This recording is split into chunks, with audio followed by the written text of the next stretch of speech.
En este video se va a analizar lo que son los circuitos no lineales, cuya aplicación va a ser enfocada hacia la obtención de una onda completamente rectificada a partir de un amplificador no lineal. Como se observa, este es el circuito que se va a realizar, que se lo va a analizar y que se irá dimensionando cada uno de los valores de estas resistencias y del potenciómetro para poder obtener la señal que se desea al final, que es una onda completamente rectificada. Cabe mencionar que este circuito se puede descomponer en dos partes o en dos etapas.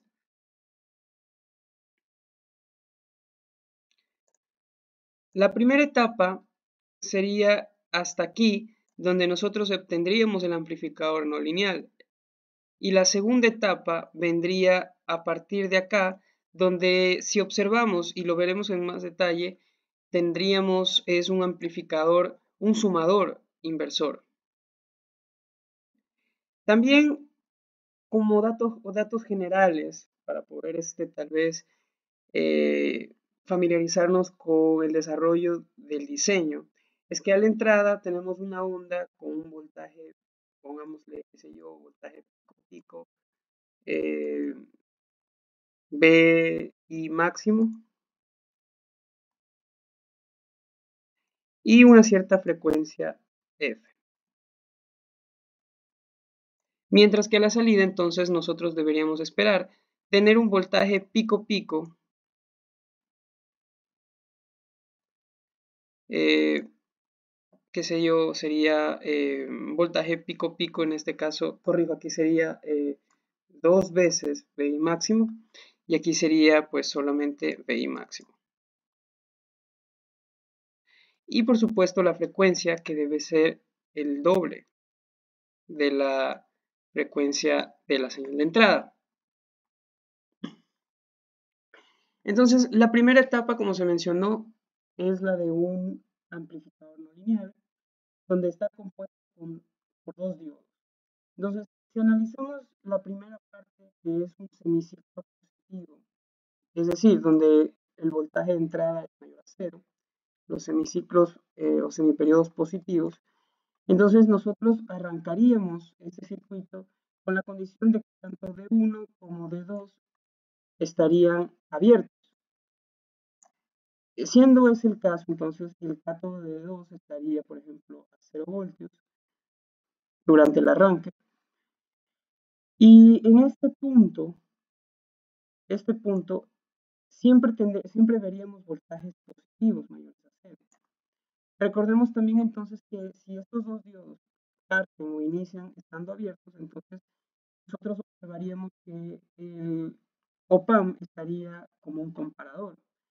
Entonces la entrada no inversora estaría siempre a 0 voltios y este punto estaría a un voltaje mayor que 0, iría cambiando a medida que va cambiando VI. Como es un comparador durante ese instante, entonces los voltajes aquí no son iguales. Al ser el voltaje no inversor, al ser mayor que 0, entonces el ánodo del diodo 2, el ánodo del diodo D2 va a estar a menos veces con respecto a 0 voltios, entonces quiere decir que este diodo va a estar polarizado de manera inversa y va a permanecer entonces abierto.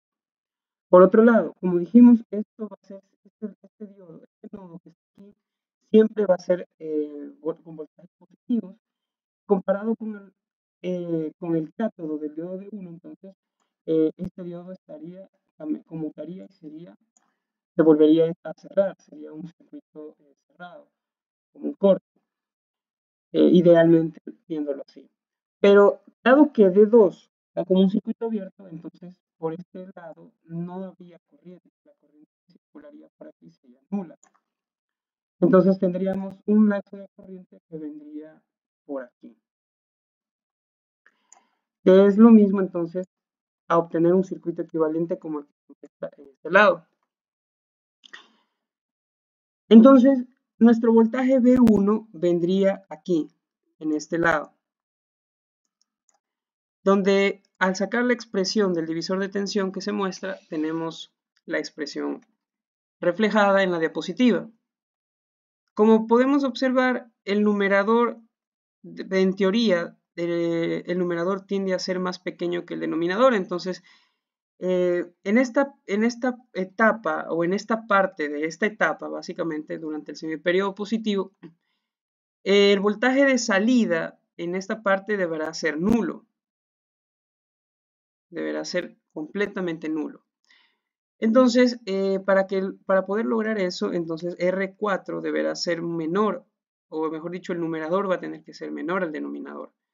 Vamos a suponer que entonces la ganancia que esperaríamos aquí sea de aproximadamente, que sea alrededor de unos 0.1 voltios, por ejemplo.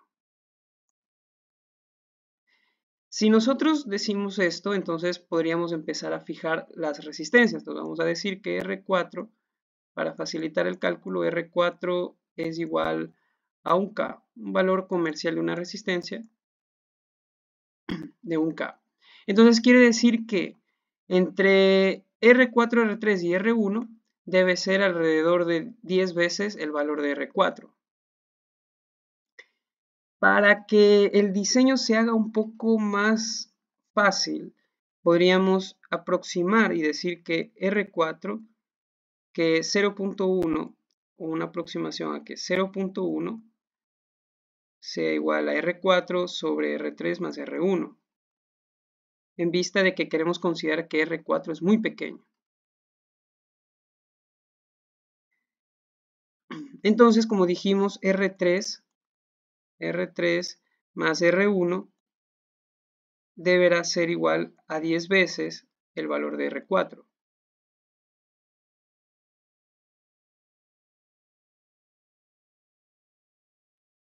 Eso quiere decir que si R4 lo fijamos como un K, quiere decir que la suma de R3 y R1 deberá ser aproximadamente 10K.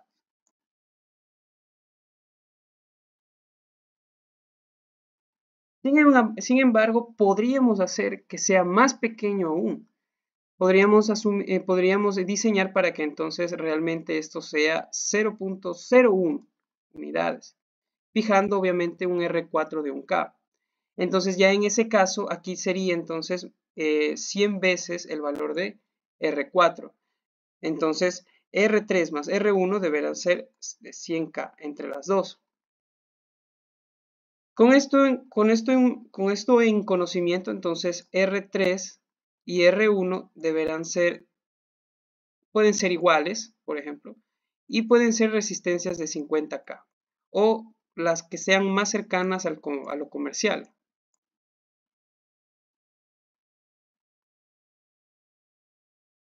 Entonces, bajo estos criterios ya tendríamos nosotros dimensionados los valores de R3 y R1.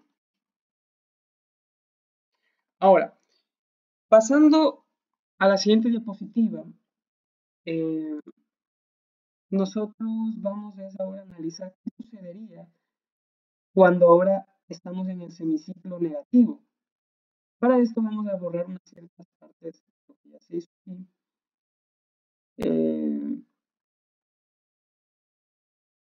Y volveríamos prácticamente a analizar como lo hicimos en el semiciclo positivo y vamos a ver que realmente el circuito va a cambiar. Entonces, partimos otra vez del hecho de que si es que arrancara el circuito, vuelve a arrancar el circuito, D1 y D2 partirían estando como abiertos. Entonces, el op-amp vuelve como un comparador. Pero ahora recordemos que ya no estamos en un semiciclo positivo, sino en un semiciclo negativo o en un semiperiodo negativo, donde BI es menor a 0 y en la entrada no inversora está a 0 voltios. Entonces quiere decir que la entrada no inversora durante el semiperiodo negativo va a ser siempre mayor y por ende entonces el diodo de 2 va a estar, su ánodo va a estar a más veces 0. Y este lado, en teoría, si es que está como a tierra, entonces tendríamos una polarización directa por parte del diodo de 2. Este nodo que está aquí vendría a ser un nodo que tendría menor voltaje o de menor potencial respecto al ánodo del diodo de 2. Entonces, eso quiere decir que el diodo de 1 estaría polarizado de manera inversa. Bajo ese análisis preliminar, entonces nosotros obtenemos una gráfica como la que se muestra a continuación. Aquí estaba el diodo de 2. Lo hemos tratado como un circuito, un cortocircuito. Y lo que obtenemos ahora es durante el semiperiodo negativo, ahora el circuito se comporta como un amplificador inversor, donde sabemos que B1 sería igual a menos R3 sobre R1 por el voltaje de entrada, que es BI. Recordando que BI es negativo, ¿no es cierto? Entonces eso quiere decir que el propósito va a hacer que durante el semiperiodo negativo, durante toda esta región, él va a invertirme los valores de tensión durante ese lapso, pero como hemos diseñado que R3 y R1 son iguales, entonces B1 sería igual a menos BI durante esta etapa. Eso quiere decir que gráficamente tendríamos lo siguiente. Gráficamente nos queda un rectificador de media onda, donde durante el semiperiodo positivo nosotros observamos que bajo estas configuraciones de las resistencias, B1 iba a ser nulo prácticamente. Realmente iba a ser 0.01 veces el voltaje BI. Entonces realmente lo termina anulando para efectos prácticos durante el semiperiodo positivo. Y durante el semiperiodo negativo, B1 es igual a menos BI, donde BI son voltajes negativos. Entonces tendríamos una onda de este tipo, más o menos.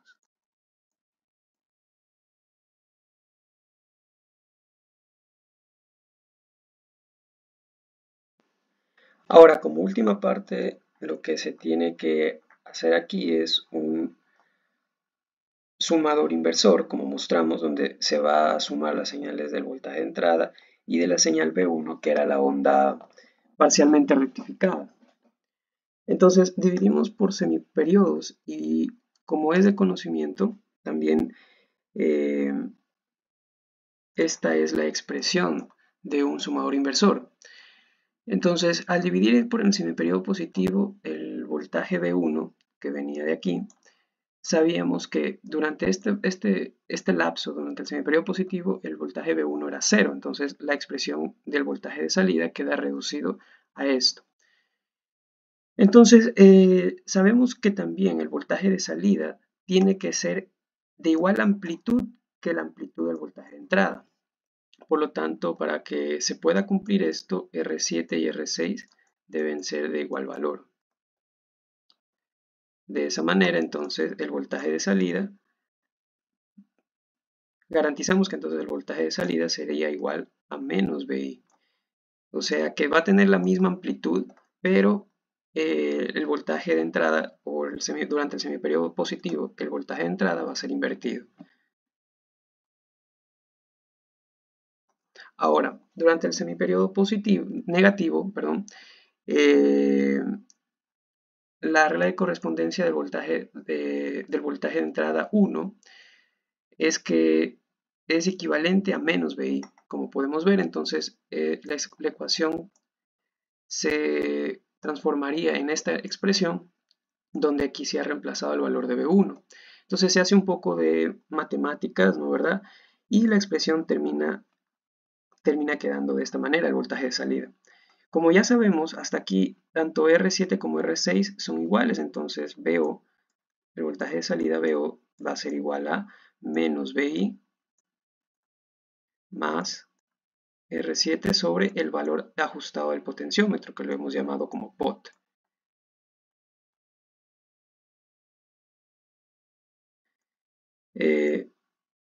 por BI. Recordemos aquí que BI, por estar en el semiperiodo negativo, BI es un valor negativo, son menores a 0.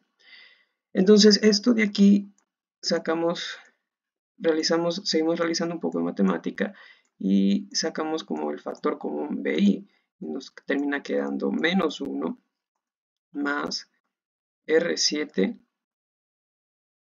sobre sobre el valor de ajuste del potenciómetro.